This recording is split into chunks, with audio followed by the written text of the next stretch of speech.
The following is a presentation of the Eagles Sports Network.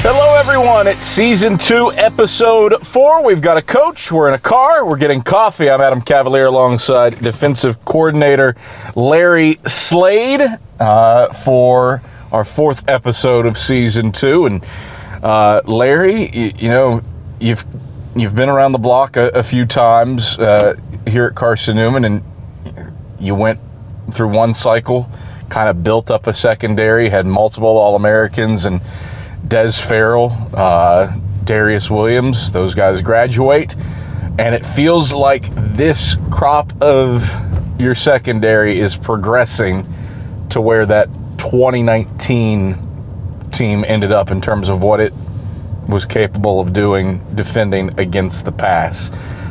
We start with one guy, and that's Major Williams.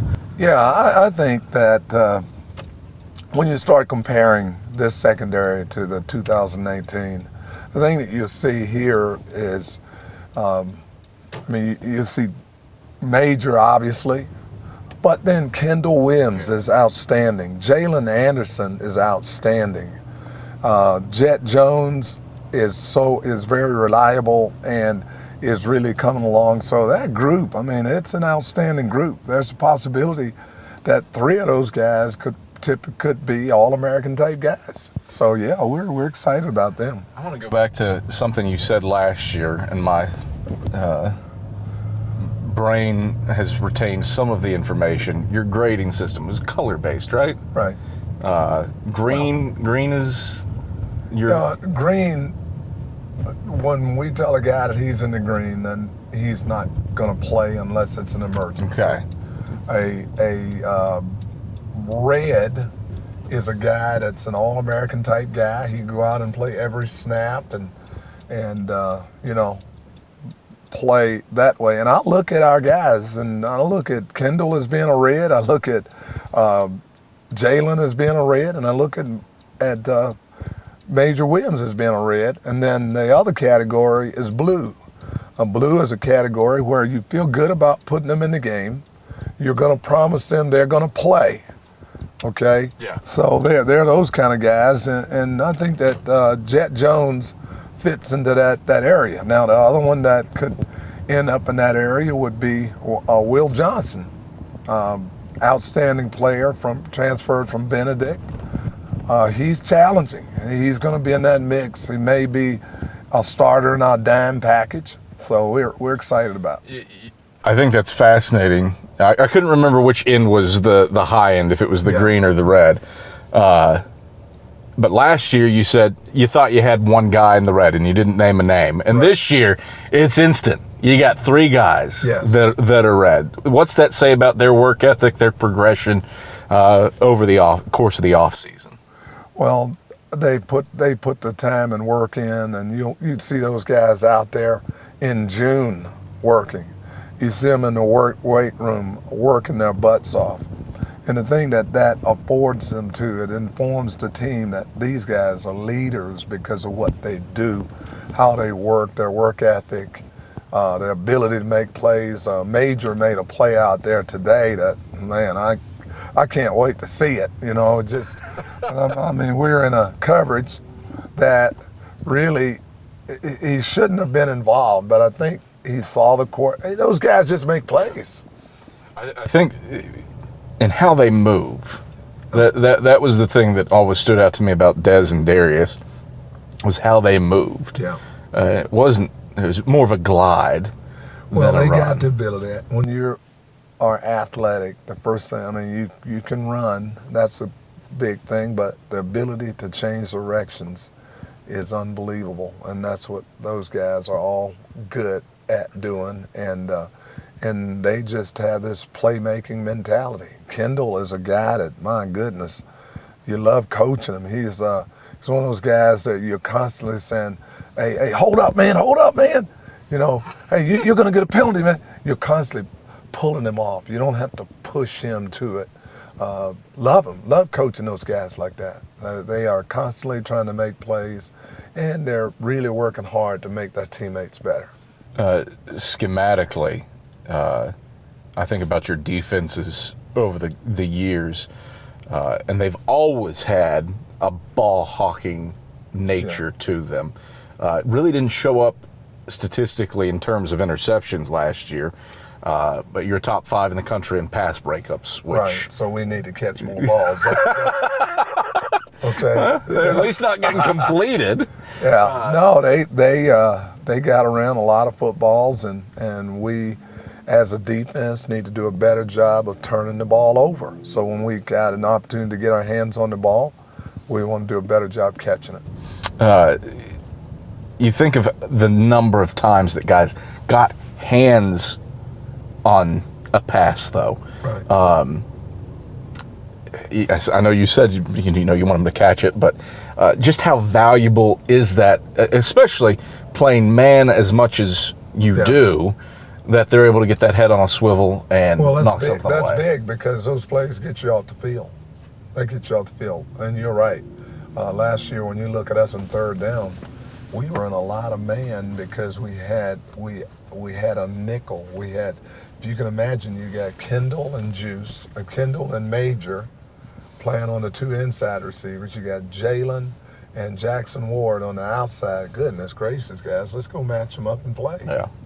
Yeah. How do you just smile as a coach? That makes your life a little bit easier. It does, and I just mentioned another guy, Jackson Ward. Jackson, man, he has really come along, and he's in that blue category, but he's getting one of those guys that can go play every down for you. I mean, really, you are looking at, again, I don't want to beat the dead horse and make comparison after comparison to that 2019 secondary, but you had multiple guys in that secondary who all had started 30 plus games. Yeah. And obviously that's invaluable, and it's trending that way with this secondary. Certainly. All 4 positions, if you're just going base, you can trot out a guy that has started at minimum. Yeah. Jet 15. Jones has not played. I'm not started a bunch of games, but Jet is just one of those guys, just an extraordinary worker and very, very smart. I always start talking about those safeties being, a lot. I mean, the cerebral ones in that group. They are the guys that are making calls. They're getting the defense lined up. We put a whole lot on those safeties. I mean, those linebackers, and if they get it wrong, I mean, they get graded down. If a linebacker is not where he's supposed to be, I don't get upset with the linebacker. Sometimes they'll say, but Coach, I called. Hey, you didn't get it done. And so they have some the responsibility of making calls. They're kind of independent of each other. And they love it. They love having that responsibility to be able to get, to get calls made, different things versus formations and splits, and that's they are. I look at them as coaches on the field. I think I don't know this to be true, just my observation and presumption. Major Williams certainly fits into that category, and I don't know that I've seen a player fit into that category as quickly as he did. Is my assessment fair, first and foremost? Well, I think the big thing, the Major is extremely athletic, and he makes a lot of football plays, and that in itself brings about that respect. But then it's more than that, though. It's now, I got that part, but how do I build on it? How do I build on this thing of being a real leader? And that is, I understand everything that's going on defense. I can go coach it. I can go, and then how I give feedback. A lot of times you have a lot of leaders that are, they got great hearts, but their ability to give feedback is not very good. Their heart is in the right place, but. Howdy, we're here. What's your choice today, Larry? Just a small coffee. A small black coffee with cream and a couple of sweet and lows. Small black coffee with cream and a couple of sweet and lows. And then I'm going to do a large vanilla latte hot, please. I forgot that you didn't go straight. No, I'm not a big coffee drinker. You need a little something. Thank you so much. No, I'm good. But Major has come along in that regard. Hey, like I said, sometimes they have their heart, they really mean well, but you come at a guy and say, you messed up, you this and you that. Well, I guarantee you, how do you think those guys are going to respond to that? That's like that control, so they're going to fight back. Oh. But then they start understanding that, hey, I'm going to make a statement like this. Hey, man, when you're out of your gap, it affects the entire team. And I know you're trying hard, but we are, as a unit, let's get it right. So it's how they give that feedback, and I think Major's getting a whole lot better at that. We've talked a lot about, and rightly so, the number of and the caliber of veterans within the position group. Who's somebody that's new, either freshman or transfer, that excites you? Will Johnson is a young that excites us. There's a freshman that's really a I don't know what we call him as a guy that's here that I think in time, I don't know if he'll play this year, but Demetrius Dunlop has a chance to be a real good player around here. Thank you. But thank you so much. Appreciate you. Thank you. There's no eye test with these. I mean, you can't do the eye test when they're in the. That's the perils of going hot. Yeah. But it's a little bit colder today, so you need a little something to warm your soul, I suppose. Yeah. So it doesn't feel like, again, for as veteran as you are back there, doesn't feel like it's a must for somebody to come in and, again, if you have three guys that you're grading on red, doesn't feel like it's a must of you need somebody to perform. But obviously, you're always building depth. We're always building depth. And the guy, again, it sounds like, we keep going on and on about another guy. Well, another guy in that mix is Champ, Champ Baker. Yeah. And, man, he's a blue. He's a guy that can go out and play for you. And so the DB depth allows us the ability to play 5 DBs, to play 6 DBs. And that is a tremendous advantage because, depending on how you are up front, how things come, like in the spring, we lined up out there against our offense with 6 DBs and played it even on 1st and 10. And the thing you find that you beat them with speed and you beat them with numbers. And it's incredible. They are on right now. Juice is on right now talking about, hey, coach, hey, when are we putting that joker back? Hey, when are we going to call that?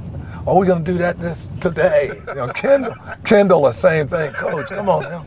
I said, we're going to get to it. They're looking forward to it. I think that is the one thing that does stand out to you. You kind of alluded to it.